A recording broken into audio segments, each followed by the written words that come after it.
우리가 매일 쓰는 한국말이 한반도에서 생겨난 게 아니라면 믿으시겠습니까? 우리가 매일 쓰는 이 한국어는 어디서 시작됐을까요? 학교에서 배운 대로 그냥 한반도에서 쓰여온 말일까요? 아니면 우리가 알지 못하는 어느 머나먼 땅에서 흘러들어온 흔적일까요? 그런데 최근 한 가지 놀라운 사실이 드러났습니다. 한반도가 중국 문명의 변방이었다는 중국 측 주장을 통째로 뒤집을 만한 증거가 우리말 속에서 발견된 겁니다. 우리가 받은 것은 중국으로부터가 아니라 전혀 다른 방향에서 흘러왔다는 흔적이었어요. 그 충격적인 전말을 지금 공개합니다. 한 언어가 7,000km를 살아서 건넌다는 게 가능한 일입니까? 저는 23년 동안 그게 안 된다고 가르쳐 왔어요. 바다를 건너면 언어는 쪼개지고 산맥을 넘으면 전혀 다른 것이 됩니다. 그게 비교 언어학의 기본이거든요. 저는 마틴 애슈크로프트, 런던 대학교에서 드라비다 언어 계통을 23년째 연구해온 비교 언어학자입니다. 그리고 이 이야기는 제가 평생 당연하게 여겨온 그 원리가 처음으로 흔들렸던 여정의 기록이에요. 드라비다어라는 말이 낯선 분들이 많으실 겁니다. 인도에는 공식 언어가 37개 있는데 그 가운데 남부 지역에서 오래전부터 이어져 온 언어 계통이 드라비다어예요. 그 중에서도 타밀어는 2600년 이상의 문헌 기록을 가진 언어입니다. 지금도 인도 남부 타밀나두주와 스리랑카 북부에서 수천만 명이 쓰고 있는 살아있는 언어죠. 제가 이 언어에 23년을 매달려온 건 단순한 호기심이 아니었어요. 타밀어는 알타이어와도 다르고 인도 유럽어와도 다른 아주 독립적인 언어입니다. 어느 언어와 뿌리를 공유하는지 지금까지도 분명하게 밝혀지지 않은 채 수천 년을 홀로 이어져 온 언어예요. 세계에서 가장 오래된 살아있는 언어 중 하나로 꼽히는데 그 독립성이 저에게는 언제나 가장 큰 수수께끼였습니다. 바로 그 미스터리가 저를 23년째 이 자리에 붙잡아 두었어요. 이 이야기가 시작된 건 인도 첸나이에서 열린 국제 드라비다어 학술 행사에서였습니다. 현지 연구자 라비 나가라잔이 단상에서 종이 한 장을 꺼냈어요. 타밀어 단어를 하나씩 읽고 그 옆에 한국어를 나란히 적어 내려가는 방식이었습니다. 처음 몇 개는 그냥 들었어요. 쌀은 타밀에서도 쌀이라 한다. 풀을 베다는 것도 타밀에서는 풀이라는 단어를 쓴다. 소금도 소금이고요. 흥미롭긴 했지만 크게 놀랍지는 않았습니다. 기후가 비슷한 농경 문화권 사이에서는 이런 일이 가끔 있거든요. 그 순간까지도 이게 흥미로운 통계 정도로 마무리될 거라고 생각하고 있었어요. 그런데 라비가 다음 단어를 읽는 순간 달라졌습니다. 아버지를 아빠씨 또는 아빠라 한다. 어머니를 엄마, 언니를 언니라 하고 큰 언니는 칸 언니라 한다. 저는 그 순간 노트에서 눈을 들었어요. 여러분 아시잖아요. 음식 이름이나 자연물 단어가 비슷한 건 어느 정도 설명이 됩니다. 그런데 가족을 부르는 말은 다른 층에 있는 단어거든요. 아이가 세상에 나와서 가장 먼저 배우는 그 말이 다른 언어와 같다는 건 단순한 차용이나 우연으로 넘기기 어렵죠. 라비는 멈추지 않았습니다. 한국 경상도 말로 상대를 부를 때 니라고 하죠. 타밀에서도 니예요. 엉덩이를 경상도에서는 궁뒤라 하는데 타밀에서도 궁뒤입니다. 이빨은 빨이고요. 이쯤 되자 행사장이 조용해졌어요. 앞줄에 앉아있던 학자 두 분이 눈을 마주쳤고 뒤쪽에서 누군가 짧게 탄성을 냈습니다. 저도 펜을 들었는데 뭘 써야 할지 한동안 생각이 나질 않았어요. 이런 밀도의 유사성을 23년 연구 인생에서 본 적이 없었거든요. 거기서 끝이 아니었습니다. 아기를 등에 업을 때 어부바라고 하지 않습니까? 타밀에서도 어부바 아부바예요. 아기를 달랠 때 잼잼을 하죠. 거기서도 잼잼을 합니다. 도리도리 짝짝꿍도 거의 그대로였어요. 받침 한두 개 빠졌을 뿐인데 발음이 너무 닮아 있었습니다. 언어학자로서의 방어 본능이 자동으로 올라왔어요. 차용이다. 아기 말은 전 세계 어디서나 비슷한 경향이 있다. 이런 설명들이 줄지어 머릿속을 지나갔습니다. 그런데 어순이 발목을 잡았어요. 한국어는 주어 목적어 동사 순서죠. 타밀어도 정확히 주어 목적어 동사입니다. 영어는 주어 동사 목적어예요. 중국어도 마찬가지고요. 이 구조까지 같은 언어는 세계에서 손꼽힐 정도로 드뭅니다. 거기에 500개 이상의 어휘 유사성까지 더해지면 설명의 범위를 완전히 벗어나 버려요. 이게 그냥 우연이라면 세상에 우연이라는 단어가 필요 없을 것 같았습니다. 500개, 2000개. 이게 얼마나 대단한 숫자인지 아십니까? 일본어와 한국어 사이의 공통 어휘보다 많게는 10배 가까이 많은 숫자입니다. 일본은 지금도 한반도 바로 옆에 있는 나라잖아요.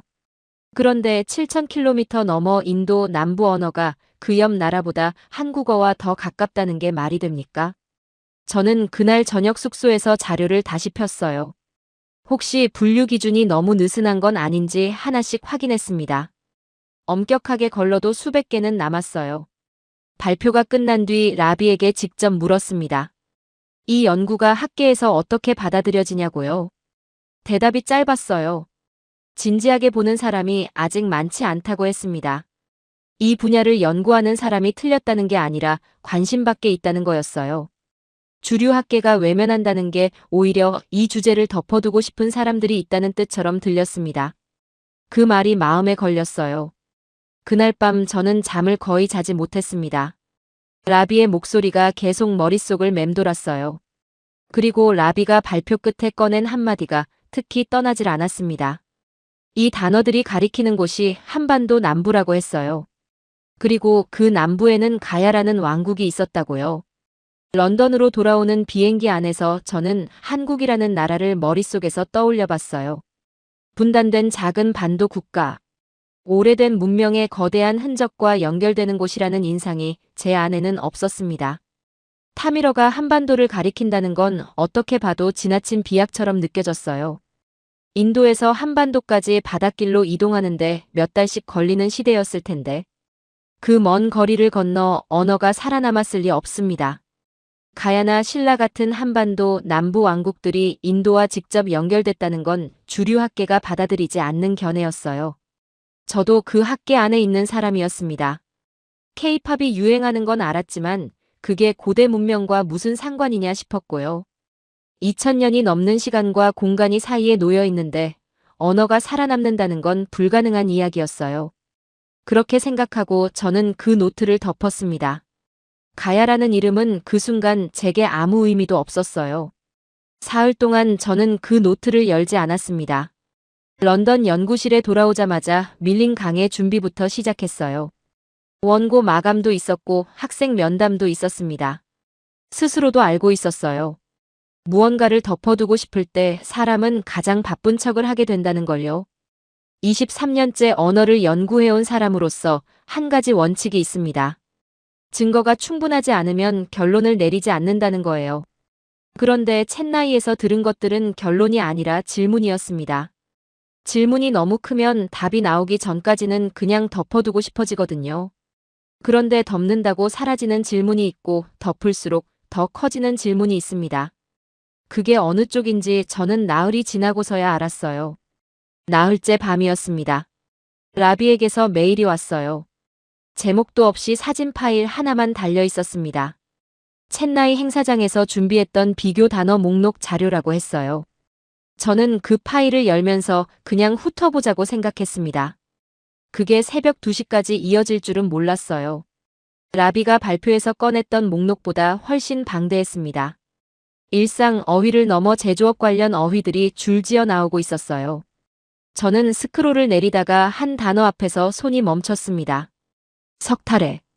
타미러로 대장장이를 뜻하는 말이었어요. 그런데 라비의 설명에는 이 단어가 가야라는 이름과 연결되는 지명에 남아있다고 적혀 있었습니다. 가야. 한반도 남부에 있었던 고대 왕국이죠. 저는 그때까지 가야를 한국 역사의 작은 자리 정도로 알고 있었어요. 신라나 고구려에 비해 훨씬 짧게 다뤄지는 나라라는 인상이었습니다. 그런데 대장장이를 뜻하는 타미러가 그 가야의 지명에 남아있다는 겁니다. 아기를 어를 때 쓰는 말과 대장장이를 부르는 말이 같은 두 집단이라면 이건 단순한 언어적 우연이 아닐 수 있었어요.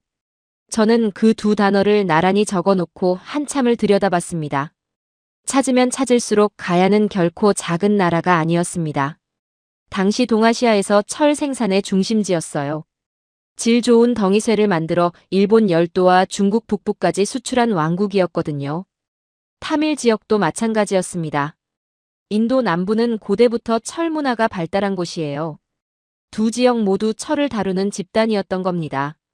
저는 밤새 이 두 집단의 교차점을 따라갔습니다. 한쪽은 인도 남부 끝에 있었고 다른 쪽은 한반도 남부 끝에 있었어요.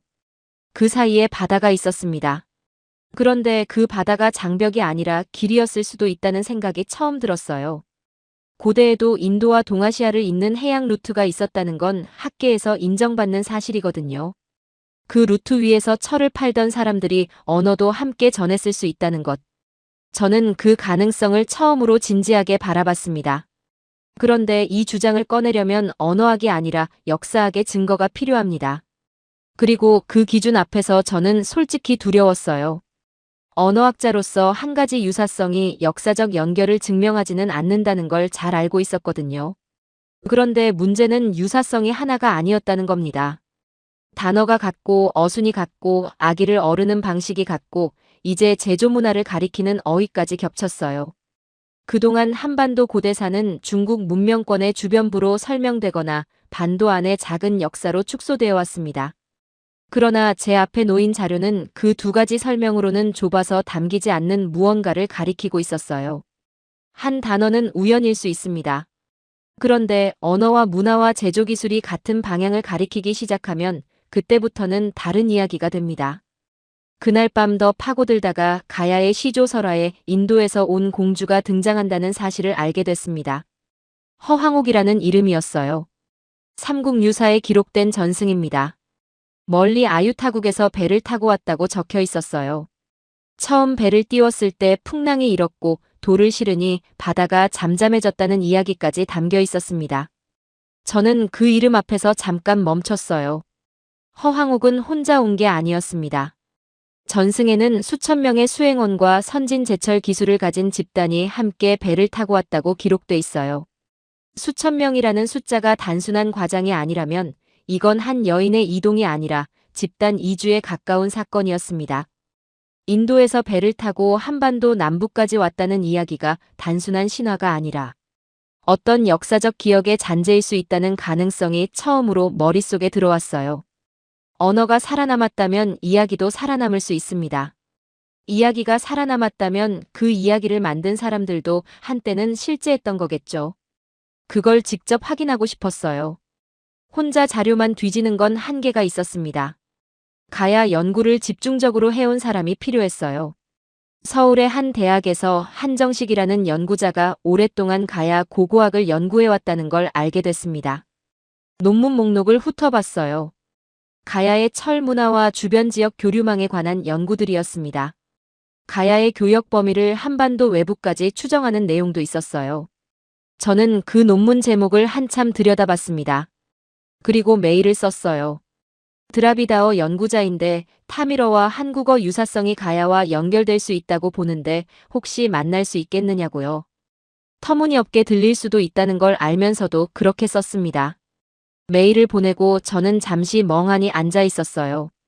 23년 동안 드라비다어를 연구해온 사람이 한반도 고대사 학자에게 연락을 하고 있다는 게 저 스스로도 낯설었습니다. 일주일 전만 해도 이건 제 연구 영역이 아니었어요. 그런데 석탈해라는 단어 하나가 저를 여기까지 끌고 왔습니다. 이 생각을 한번 하고 나면 되돌아갈 수가 없었어요. 한정식에게서 답장이 온 건 이틀 뒤였습니다. 저도 오래전부터 비슷한 생각을 해왔습니다. 직접 만나 이야기하고 싶습니다. 그가 한국에 있었고 저는 런던에 있었지만 우리는 이미 같은 질문 앞에 서 있었어요. 논문 하나 읽고 충동적으로 메일을 보낸 게 전부였지만 그것으로 충분했습니다. 저는 다음 날 바로 한국행 항공편을 알아봤어요. 한정식은 공항 출구에서 저를 기다리고 있었습니다. 처음 본 순간 예상보다 조용한 사람이었어요. 악수를 하면서 짧게 말했습니다. 멀리서 오셨습니다. 그게 전부였어요. 저도 짧게 답했습니다. 오래 기다리게 했습니다. 우리는 그렇게 처음 만났어요. 공항 밖으로 나와 차를 타고 김해로 향했습니다. 런던에서 12시간 넘게 날아온 몸이었는데 이상하게 잠이 오지 않았어요. 창밖으로 낮은 산들이 이어지고 그 사이로 논과 밭이 깔려 있었습니다. 한정식이 앞을 보면서 짧게 말했어요. 가야는 이 땅 전체에 있었습니다. 고분도 있고 왕릉도 있고요. 그런데 사람들이 잘 모릅니다. 저는 그 말을 들으면서 창밖의 낮은 구릉들을 오래 바라봤습니다. 저 구릉들 아래에 가야가 묻혀 있고 그 가야를 오랫동안 작은 나라로 불러온 사람들이 있었다는 것을요. 그게 무지였는지 의도였는지 저는 아직 몰랐어요. 한정식은 저를 박물관이 아닌 곳으로 데려갔어요. 골목 안쪽에 오래된 건물이었습니다. 간판도 없었고 문 앞에는 좁은 계단이 있었어요. 화려한 세미나 홀을 기대했다면 당혹스러울 수 있는 곳이었습니다. 하지만 저는 오히려 편했어요. 자료가 있는 곳은 언제나 화려하지 않거든요. 중요한 것들은 대체로 눈에 잘 띄지 않는 곳에 있었습니다. 한정식이 문을 열면서 말했습니다. 발굴 현장 사진이랑 연구 자료들 먼저 보시는 게 맞을 것 같아서요. 눈으로 보시고 나서 왕릉 현장에 가는 게 좋습니다. 자료실 안은 생각보다 넓었어요. 벽 한쪽에는 사진들이 붙어 있었고 책상 위에는 두꺼운 자료 파일들이 쌓여 있었습니다. 한정식은 서랍을 열어 사진들을 꺼냈어요. 가야 발굴 현장 사진이었습니다. 덩이쇠가 여러 개 나란히 놓인 사진이었어요. 한정식이 설명했습니다. 이 덩이쇠가 당시 동아시아 철 교역의 기준이 됐습니다. 일본에서도 이 가야의 덩이쇠를 화폐처럼 사용했어요. 저는 그 설명을 들으면서 활자로 읽던 가야와 지금 눈앞에 있는 가야가 완전히 다른 것임을 느꼈습니다. 책에서 읽은 가야는 설명이었어요. 그런데 이 사진들 앞에서 가야는 실체였습니다. 이 정도 규모로 철을 만들어 팔 수 있는 왕국을 작은 변방이라고 부르는 건 처음부터 말이 안 됐어요. 사는 사람이 있었고 그 거래가 이루어지는 공간이 있었거든요.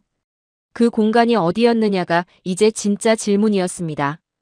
다음 사진은 갑옷 조각이었습니다. 얇은 철판들을 줄로 엮어 만든 형태였어요. 그 옆에는 외래계 유리구슬 사진이 있었습니다. 한정식이 말했어요. 이 유리구슬 성분 분석을 했더니 동남아 쪽 제작 기법과 가깝다는 결과가 나왔습니다. 저는 잠깐 멈췄어요. 동남아에서 들어온 물건이라면 북쪽 루트가 아니라 남쪽 바닷길을 통해 들어왔다는 뜻이었거든요. 한정식에게 물었습니다.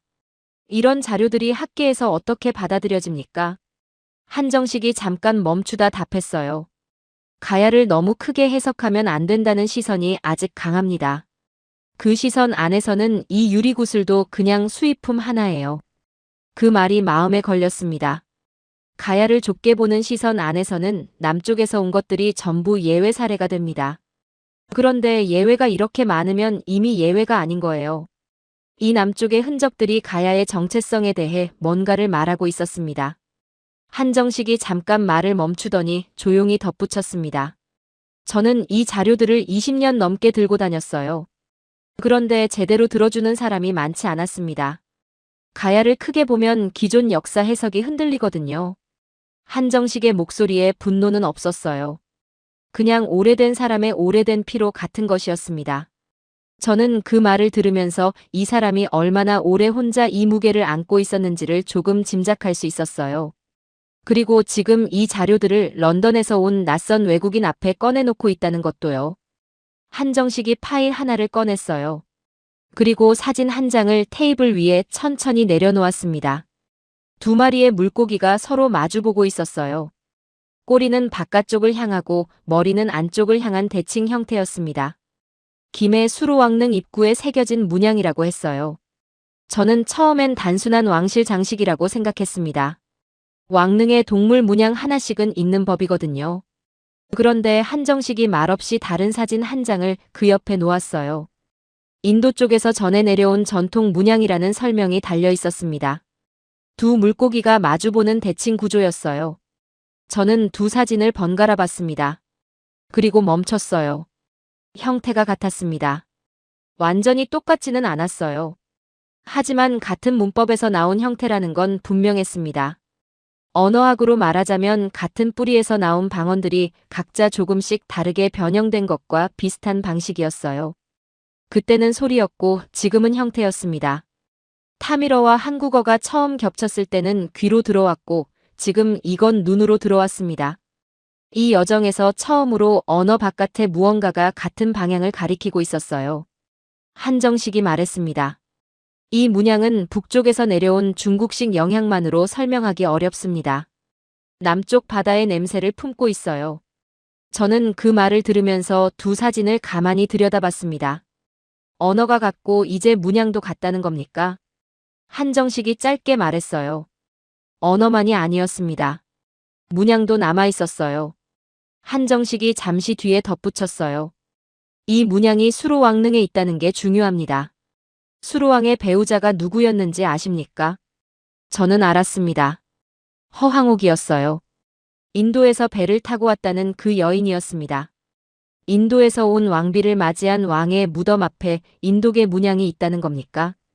한정식이 고개를 끄덕였어요. 저는 그 침묵 속에서 이 여정이 언어에서 시작해 지금 전혀 다른 지점에 와 있다는 걸 알았습니다. 내일 저는 그 왕릉을 직접 봐야 했어요. 다음 날 아침 한정식이 숙소 로비에서 기다리고 있었습니다. 어제와 달리 표정이 조금 들떠 보였어요. 어제 사진으로 보신 그 문양을 직접 보러 갑니다. 한정식이 말했어요. 수로왕릉은 자료실에서 멀지 않았습니다. 차를 두고 걷자고 했어요. 저는 그게 좋겠다고 답했습니다. 직접 발로 걸어가야 이 땅이 느껴진다고 한정식이 말했어요. 언어학자가 현장에서 발로 걷는 일은 드물지만 이 여정에서는 그게 자연스러웠습니다. 골목을 지나는 동안 한정식이 짧게 말했어요. 가야 사람들도 이 길을 걸었을 겁니다. 2000년 전에요. 저는 그 말을 듣고 발걸음이 조금 느려졌습니다. 수로왕릉 입구에 들어서는 순간 분위기가 다른 곳이라는 게 느껴졌어요. 오래된 나무들이 양쪽으로 늘어서 있었고 그 사이로 돌길이 이어졌습니다. 관광지 같지 않았어요. 뭔가 오래된 것이 이 공간 안에 아직 남아있다는 감각이 있었습니다. 한정식이 말했어요. 이 능원이 처음 조성된 건 삼국시대입니다. 이미 그 시대에 수로왕의 무덤이 이 자리에 있었어요. 왕릉 앞에 도착하자 한정식이 말없이 손가락으로 한 곳을 가리켰습니다. 입구 석조물 위에 2마리 물고기가 새겨져 있었어요. 어제 자료실에서 사진으로 봤던 그 쌍어문이었습니다. 사진은 종이 위의 흔적이었지만 이건 2000년 가까이 비바람을 견뎌온 돌 위에 살아있는 문양이었어요. 그게 달랐습니다. 저는 그 앞에서 한참 서 있었습니다. 그때 뒤쪽에서 누군가 다가오는 소리가 들렸어요. 한정식이 돌아보더니 짧게 손을 들었습니다. 오 박사라는 분이었어요. 김해에서 오래 살면서 남부방언과 어린이 놀이말을 연구해온 분이라고 한정식이 소개해줬습니다. 작은 체구에 눈빛이 또렷한 분이었어요. 오 박사가 한국말로 짧게 말했고 한정식이 통역해줬습니다. 어제 사진으로 보신 것보다 실제가 더 명확하지요. 그 말에 저는 고개를 끄덕였어요. 한정식이 허황옥 이야기를 시작했습니다. 저는 그 전승을 어렴풋이 알고 있었지만 자세히 들은 적은 없었어요. 허황옥은 서기 48년에 가야로 왔습니다. 삼국유사에는 멀리 아유타국에서 배를 타고 왔다고 기록되어 있어요. 처음 배를 띄웠을 때 풍랑이 일었고 돌을 실으니 바다가 잠잠해졌다는 이야기까지 담겨 있었습니다. 그렇게 한반도 남부에 도착해 수로왕과 혼인했어요.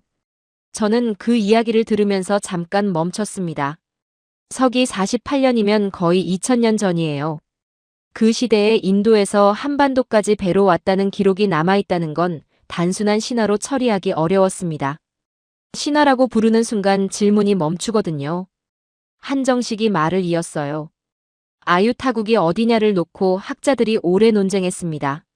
남인도라고 보는 쪽이 있고 북인도 아요디아라고 보는 쪽도 있고 태국이라고 보는 쪽도 있어요. 중인도라는 설도 있고요. 결론이 아직 없습니다. 그런데 어느 쪽이든 공통점이 하나 있어요. 바다를 통해 왔다는 겁니다. 북쪽 육로가 아니라 남쪽 바닷길이라는 거예요. 저는 그 말을 들으면서 어제부터 머릿속에서 돌고 있던 생각이 또렷해지는 걸 느꼈습니다. 타밀어와 한국어의 유사성이 언어학적으로 설명이 안 됐고 쌍어문도 북방 루트로는 설명이 안 됐어요. 그런데 바닷길을 열어두면 갑자기 이 모든 것이 다른 각도에서 보이기 시작합니다. 오래된 지도 위에 없던 길 하나가 그어지는 느낌이었어요. 오 박사가 옆에서 조용히 덧붙였습니다. 한정식이 통역해줬어요. 가야를 작은 지방 세력으로만 보면 이런 전승은 장식처럼 보입니다. 그런데 가야를 바다와 연결된 왕국으로 보면 전승은 전혀 다른 지도 위에 놓이게 돼요. 같은 이야기인데 가야를 어떻게 보느냐에 따라 의미가 완전히 달라지는 거였어요. 반도 안에 작은 세력으로 가두면 허황옥은 그냥 신화 속 장식이고요. 바다와 연결된 왕국으로 보면 허황옥은 실제 이동의 기억입니다. 오 박사가 한정식과 잠깐 의논하더니 다시 말했어요. 한정식이 통역했습니다. 이 근처에 파사석탑이 있습니다. 허황옥이 배에 싣고 왔다는 돌로 만든 탑이에요. 보통 배에 물건을 실을 때는 가볍고 귀한 것을 싣지 풍랑을 잠재우려고 돌을 싣지는 않습니다. 그런데 그 돌을 분석해보니 한반도 암석이 아니라 인도 쪽 암석과 가깝다는 결과가 나왔어요. 풍랑 때문이 아니라 고향의 돌을 싣고 왔던 거예요. 자기가 떠나온 곳을 기억하기 위해서요.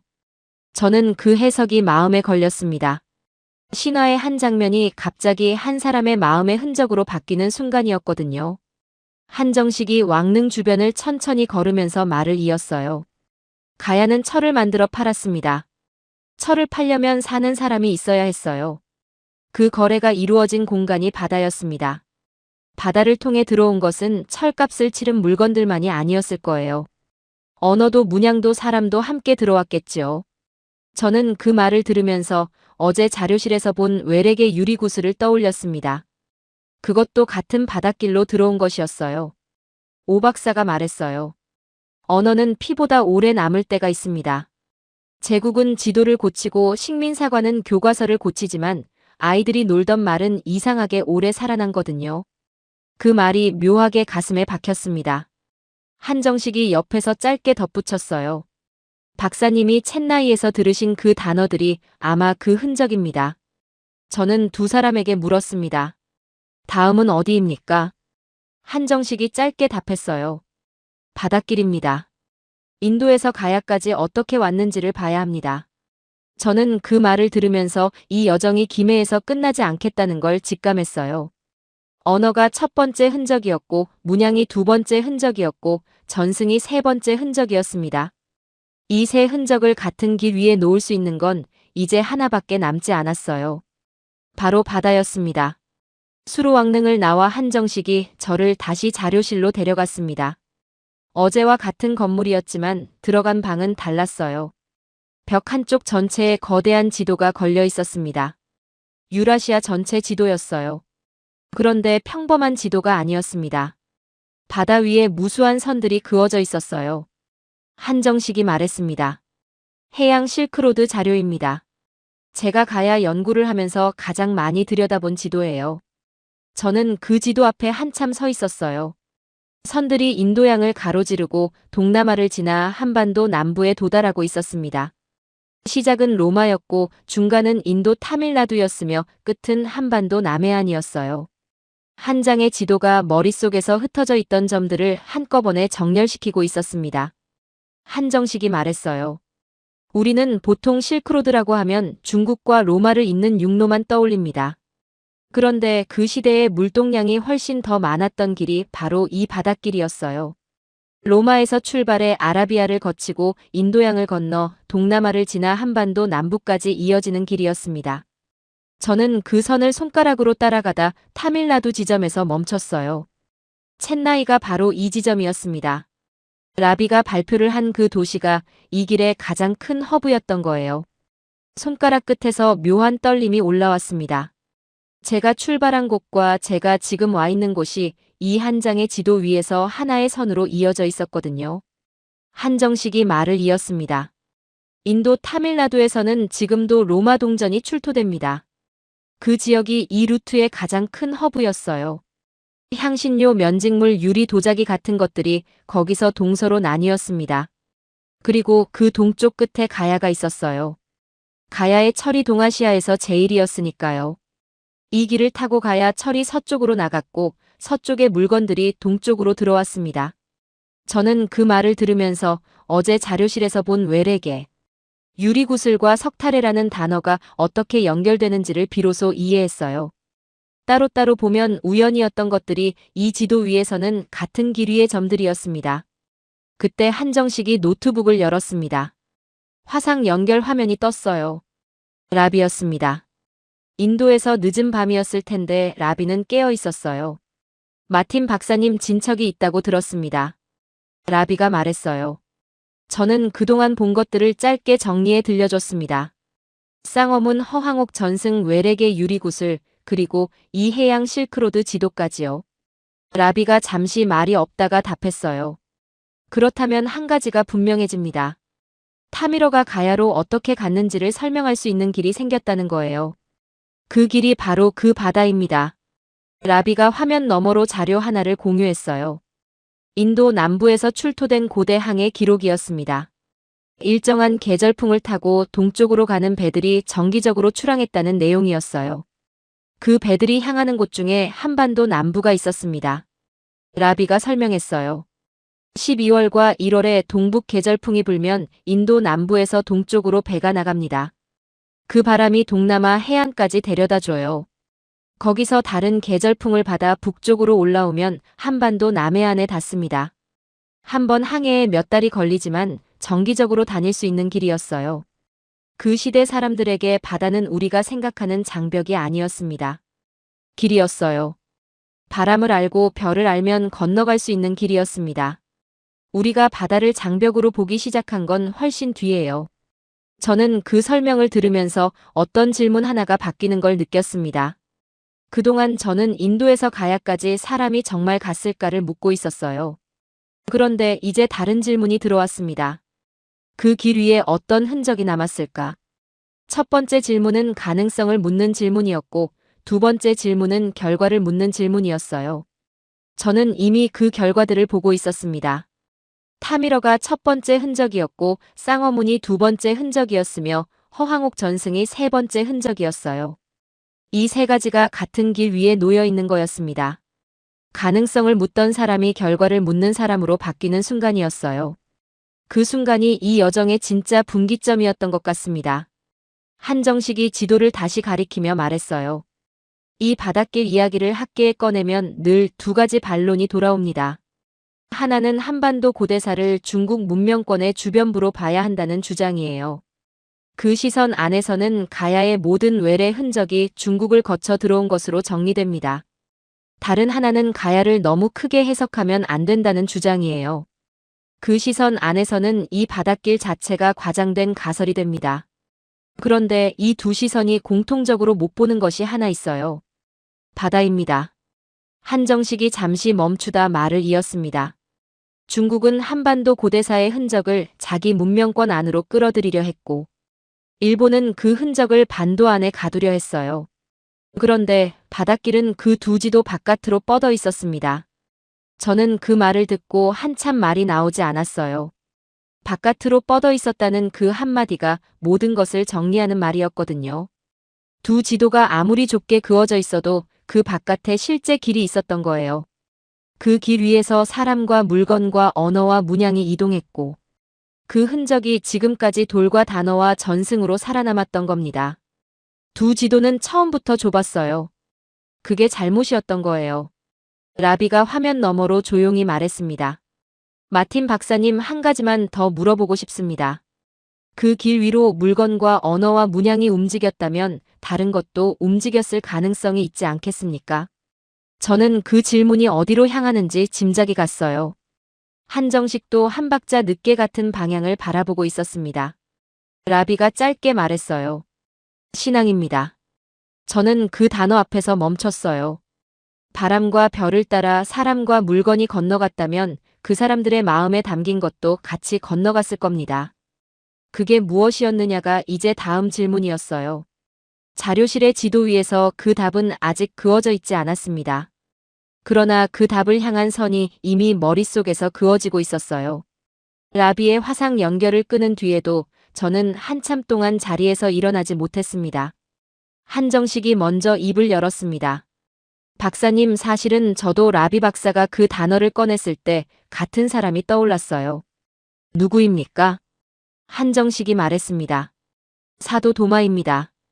저는 그 이름을 듣고 잠깐 숨이 멎었어요. 라비가 말하기 전부터 제 안에서도 같은 이름이 떠올라 있었거든요. 사도 도마였습니다.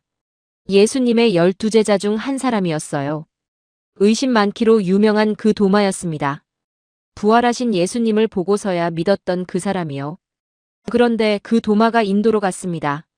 초대 교회의 가장 오래된 전승에 따르면 서기 52년경에 도마는 인도 남부에 도착했어요. 그리고 타밀나두 지역에 정착해 20년 가까이 선교 활동을 했습니다. 서기 72년경에 그곳에서 순교했다는 기록이 남아 있었어요. 첸나이 근교에는 지금도 도마의 무덤이라고 전해지는 성당이 서 있습니다. 저는 사실 40대 초반에 이 도마 전승을 직접 조사한 적이 있었어요. 그때 저는 그 길을 인도에서 끝나는 이야기로 정리하고 자료를 덮었습니다. 더 동쪽으로 이어졌다는 증거를 찾지 못했거든요. 그런데 지금 보니 그건 자료가 없어서가 아니었어요. 제가 그 시대의 바다를 몰랐기 때문이었습니다. 바다를 장벽으로 봤기 때문에 더 동쪽으로 가는 길이 머릿속에 그어지지 않았던 거예요. 그런데 어제 한정식이 보여준 해양 실크로드 지도가 그 길을 다시 그어주고 있었습니다. 한정식이 노트북을 다시 켜고 라비를 호출했어요. 라비는 자고 있지 않았습니다. 우리가 같은 결론에 다가가고 있다는 걸 인도에서도 느끼고 있었던 것 같았어요. 라비가 화면 너머에서 말했습니다. 마틴 박사님, 한 가지 자료를 보내드릴게요. 인도 남부 타밀나두에는 지금도 도마 기독교인이라고 스스로를 부르는 공동체가 있습니다. 그들은 서기 1세기부터 2000년 가까이 끊기지 않고 신앙을 이어왔어요. 그들 대부분이 해양 상인 가문 출신입니다. 그리고 그 가문들이 동쪽으로 향하는 배에 정기적으로 올랐어요. 학자들이 이걸 오랫동안 보고 있었지만 동쪽 끝이 어디였는지를 못 채웠습니다. 저는 그 말을 들으면서 자료실 의자에서 천천히 일어섰어요. 시기를 한번 정렬해 보십시오. 허황옥이 가야로 왔다는 게 서기 48년입니다. 도마가 인도 남부에 도착한 게 서기 52년이에요. 도마가 순교한 게 서기 72년입니다. 이 20여 년 사이에 인도 남부 타밀나두에는 초기 기독교 공동체가 만들어지고 있었어요. 그리고 같은 시기에 그 지역에서 한반도 남부로 향하는 배들이 정기적으로 떠나고 있었습니다. 그 배 위에는 가야의 철을 사러 가는 상인들도 있었고요. 같은 신앙을 품은 사람들도 있었을 겁니다. 같은 배였거든요. 한정식이 천천히 자료 하나를 꺼냈어요. 인도 남부 출토 유물 사진이었습니다. 작은 돌 조각에 2마리 물고기가 새겨져 있었어요. 한정식이 말했습니다. 이게 인도 남부 초기 기독교 공동체에서 나온 물고기 문양입니다. 그리스어로 익투스라고 부르는 그것이에요. 초기 기독교에서 물고기는 예수 그리스도의 상징이었습니다. 박해의 시대에 신자들이 서로를 알아보는 표식이었어요. 저는 그 사진을 봤습니다. 그리고 어제 본 가야 수로왕릉의 쌍어문 사진을 옆에 놓았어요. 두 사진이 책상 위에 나란히 놓이는 순간 저는 손이 떨리는 걸 느꼈습니다. 같은 시기였습니다. 같은 출발지였어요. 같은 바닷길이었습니다. 그리고 같은 상징이었어요. 2마리의 물고기. 초기 기독교 공동체가 박해를 피해 동방으로 흩어졌다는 건 교회사에서 오래된 사실이었습니다. 그들이 어디까지 갔는지가 그동안 공백이었어요. 그 공백의 동쪽 끝에 가야가 있었던 거예요. 우연이라고 부르기에는 점들이 너무 많이 정렬돼 있었습니다. 언어가 한 점이었고 문양이 한 점이었고 왕비의 전승이 한 점이었으며 바닷길이 한 점이었습니다. 그 모든 점이 같은 한 줄 위에 놓여 있었어요. 한정식이 조용히 말했어요. 박사님, 한국 사람들 대부분이 이 사실을 모릅니다. 한국 기독교는 서양 선교사가 가져온 거라고만 배우거든요. 19세기에 들어온 거라고요. 그런데 이 자료들이 가리키는 건 그것보다 훨씬 오래된 흔적이에요. 2000년 전 가야 시대에 이 땅에 이미 2마리 물고기가 새겨졌다면 그 의미를 우리는 다시 물어야 합니다. 저는 그 말을 들으면서 한국 고대사에 대해 제가 알고 있던 것들이 얼마나 좁았는지를 새삼 깨달았어요. 중국 문명권의 주변부도 아니었고 일본 식민사관이 그린 좁은 반도사도 아니었습니다. 가야는 그 두 지도 바깥으로 뻗어 있는 거대한 해양 네트워크의 동쪽 끝점이었어요. 그리고 그 끝점에 2000년 전 신앙의 흔적이 닿아 있었던 겁니다. 한반도 남부에 사도의 신앙이 닿았을 수 있다는 가능성을 저는 그날 처음 진지하게 들여다봤습니다.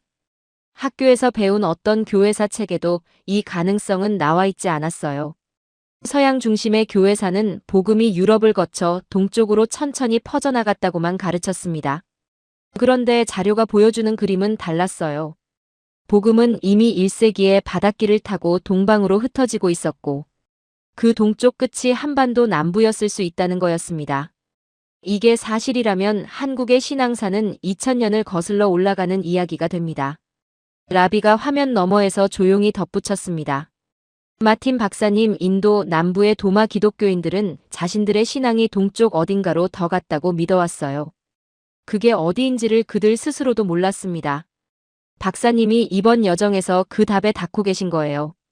저는 그 말을 듣고 한참 동안 두 사진을 번갈아 봤어요. 인도 남부의 물고기와 가야 왕릉의 물고기.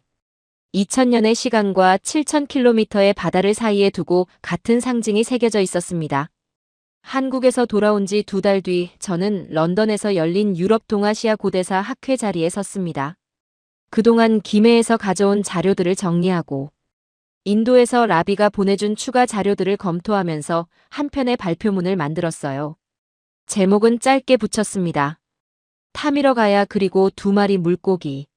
자료를 넘기는 손이 떨릴 정도였습니다.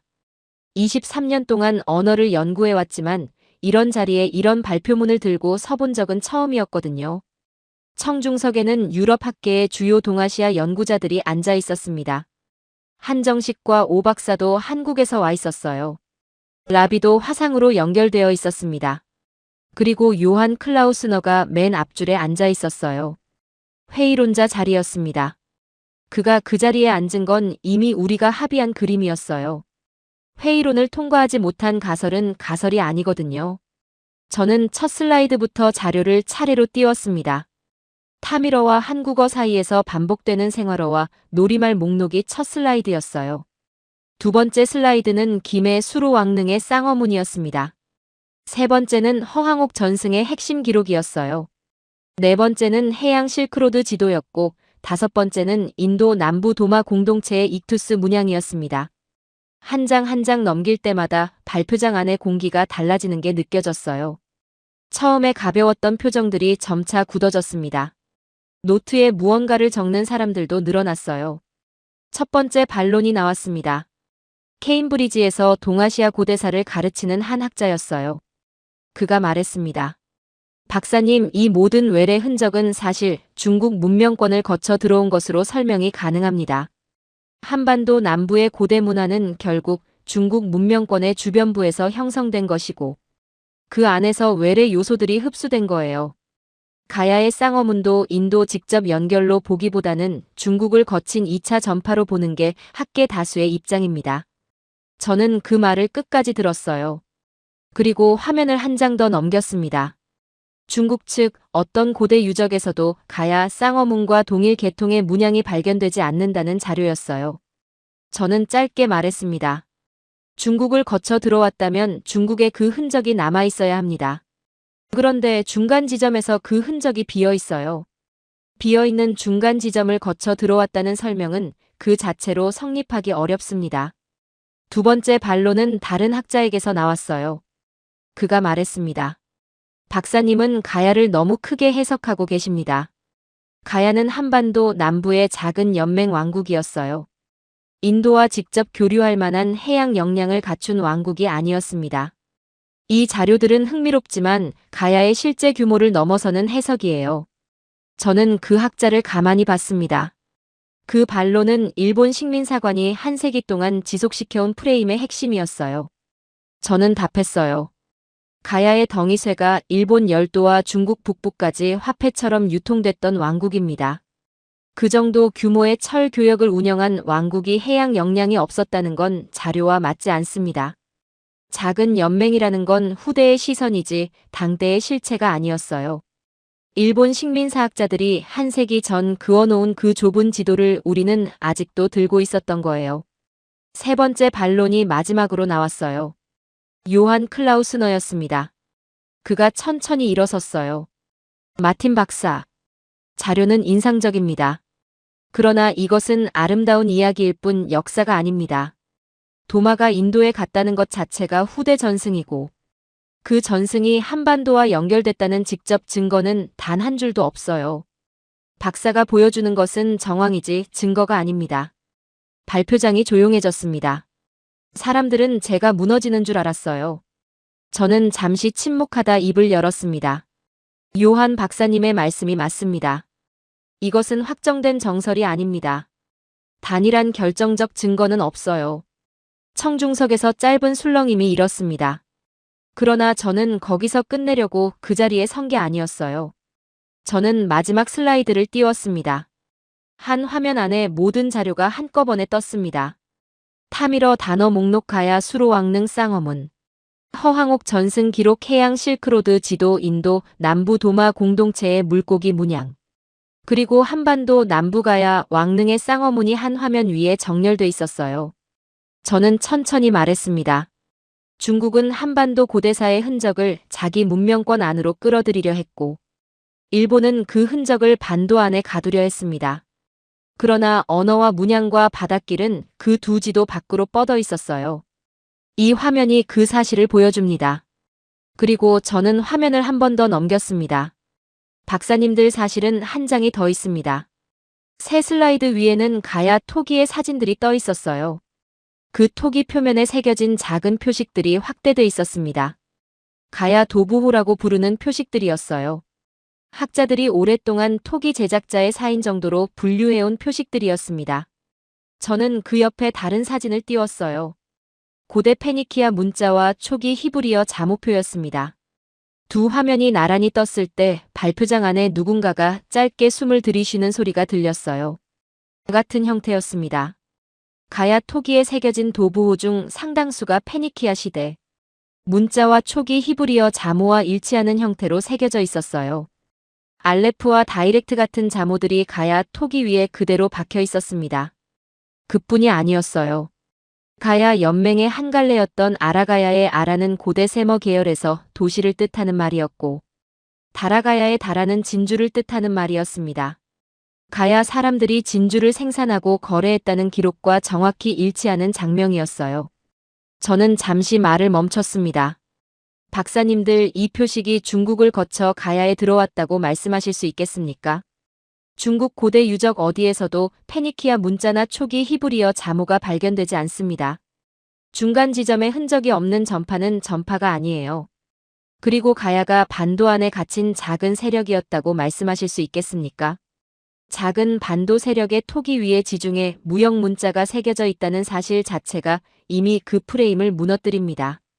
가야는 중국 문명권의 주변부가 아니었어요. 일본 식민사관이 그린 좁은 반도 안의 세력도 아니었습니다. 가야는 지중해부터 인도양을 거쳐 한반도 남부에 닿은 거대한 고대 무역 네트워크의 동쪽 끝점이었어요. 그 사실을 토기 위에 새겨진 표식 하나하나가 2000년이 지난 지금까지 증언하고 있었던 겁니다. 발표장이 얼어붙은 듯 조용해졌습니다. 누구도 박수를 치지 않았어요. 누구도 추가 반론을 꺼내지 못했습니다. 케임브리지에서 온 학자가 자리에서 일어났다가 다시 앉았어요. 가야를 작게 봐야 한다고 말한 학자는 안경을 천천히 벗었습니다.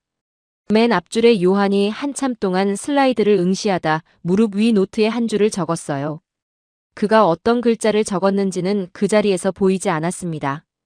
그러나 한 세기 동안 한반도 고대사 위에 그어져 있던 두 개의 좁은 지도가 그날 그 자리에서 무너지고 있었어요. 런던 발표가 끝나고 한 달 뒤 저는 다시 김해로 향했습니다. 이번에는 카메라 한 대와 작은 노트 하나만 들고 갔어요. 처음 한국에 왔을 때 한정식이 저를 데려갔던 그 수로왕릉 앞에 저는 다시 섰습니다. 입구 석조물 위에 두 마리 물고기가 새겨져 있었어요. 처음 봤을 때와 같은 문양이었습니다. 그런데 같은 문양이 아니었어요. 같은 돌 같은 새김이었지만 그 위에 겹쳐 보이는 그림이 완전히 달라져 있었거든요. 처음에 저는 이 문양을 단순한 왕실 장식이라고 적었습니다. 그게 제 첫 노트의 첫 단어였어요. 장식. 그리고 그 옆에 작은 물음표 하나를 붙였습니다. 그런데 그 물음표를 따라가는 동안 너무 많은 것들이 같은 방향을 가리키기 시작했어요. 타밀어와 한국어 사이의 생활어들이 같은 방향을 가리켰고, 가야의 쌍어문이 같은 방향을 가리켰으며 허황옥 전승이 같은 방향을 가리켰습니다. 해양 실크로드의 항로가 그 방향이었고, 인도 남부 도마 공동체의 물고기 문양도 그 방향이었어요. 그리고 마지막으로 가야 토기 위에 새겨진 페니키아 문자 표식들이 그 방향을 가리키고 있었습니다. 한정식이 옆에 와서 섰어요. 오 박사도 도착해 있었습니다. 라비는 인도에서 화상으로 연결되어 있었어요. 우리는 다 같이 그 두 마리 물고기 앞에 서 있었습니다. 한정식이 조용히 말했어요. 박사님, 처음 저를 만나러 김해에 오셨을 때 가야가 어떤 나라였는지 모르고 오셨지요. 저는 고개를 끄덕였습니다. 그땐 한국 고대사를 중국과 일본 사이의 좁은 반도사로만 봤어요. 가야는 작은 변방의 작은 연맹 왕국이라고 생각했습니다.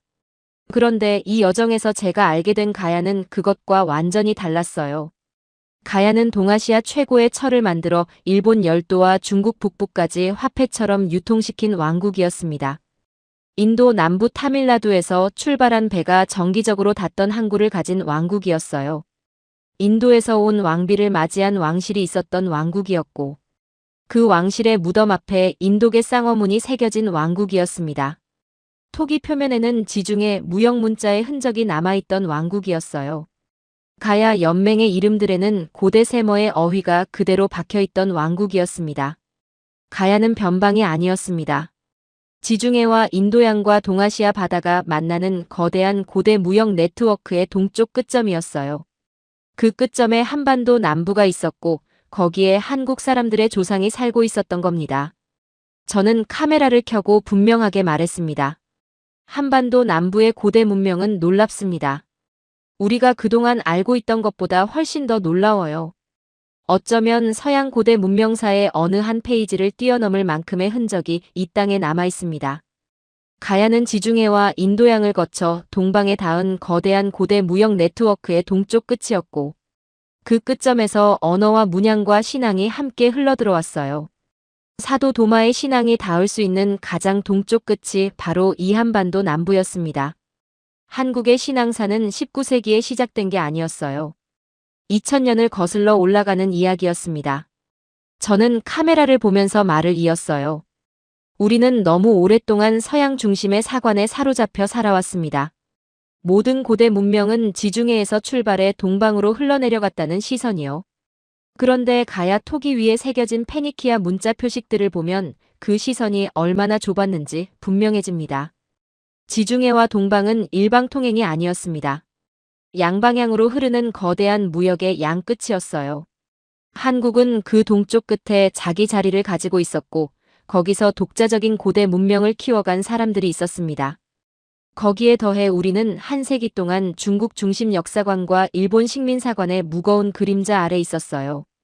중국은 한반도 고대사의 넓은 흔적을 자기 문명권 안으로 끌어가려 했고, 일본은 그 흔적을 반도 안의 좁은 역사로 축소하려 했습니다. 그 두 시선이 한 세기 동안 한국 고대사 위에 덮여 있었어요. 그래서 한국 사람들 대부분이 자기 조상이 누구였는지를 제대로 모르고 자라왔던 겁니다. 그것이 가장 안타까운 일이었어요. 그런데 그 그림자가 이제 걷히고 있습니다. 가려져 있던 것들이 하나하나 수면 위로 올라오고 있어요. 타밀어 속에 한국말 흔적이 한 점 떠올랐고 가야 왕릉의 쌍어문이 한 점 떠올랐으며 허황옥 전승과 해양 실크로드와 도마, 공동체의 물고기와 가야 토기의 페니키아 문자가 차례로 수면 위로 올라왔습니다. 이 점들은 앞으로 더 많이 발견될 거예요. 한국 고대사는 아직 절반도 다 드러나지 않은 상태입니다. 오 박사가 옆에서 한국말로 짧게 말했어요. 한정식이 통역해줬습니다. 박사님, 이게 시작입니다. 한국 사람들이 자기 고대사를 다시 보기 시작하는 시작이에요. 저는 그 말을 들으면서 두 마리 물고기를 다시 한번 바라봤습니다. 2000년 동안 그 자리를 지켜온 두 마리 물고기였어요. 그 물고기 앞에 서서 저는 마지막 한마디를 카메라에 남겼습니다. 앞으로 한국 학계와 국제 학계가 함께 이 흔적들을 더 깊이 연구해야 합니다. 새로운 자료가 더 발굴될 거고 새로운 해석이 더 만들어질 거예요. 그때마다 한반도 고대 문명의 진짜 크기가 한 점씩 더 드러날 겁니다. 그 진짜 크기 앞에서 우리가 알고 있던 한국 고대사는 처음부터 다시 쓰여야 할지도 몰라요. 한반도 남부의 고대 문명은 우리가 알아온 것보다 훨씬 깊고 넓고 오래된 곳에서 시작되고 있었어요. 그 시작을 끝까지 따라가는 일이 이제 막 시작되고 있었습니다. 여러분, 오늘 이야기 어떠셨나요? 오늘 내용은 고대사 자료들을 바탕으로 재구성한 하나의 시나리오였습니다. 우리 고대사는 아직 밝혀져야 할 것들이 정말 많이 남아있다는 생각이 들었습니다. 수천 년 동안 가려져 있던 흔적들이 이제 하나씩 수면 위로 올라오고 있는 것 같아요. 여러분이 알고 계시는 우리 고대사의 숨은 비밀을 댓글로 남겨주시기 바랍니다. 오늘 영상이 흥미로우셨다면 구독과 좋아요도 한 번씩 부탁드리고요. 하이프 점수도 부탁드리겠습니다. 다음 시간에 더 유익한 영상으로 찾아뵙겠습니다. 감사합니다.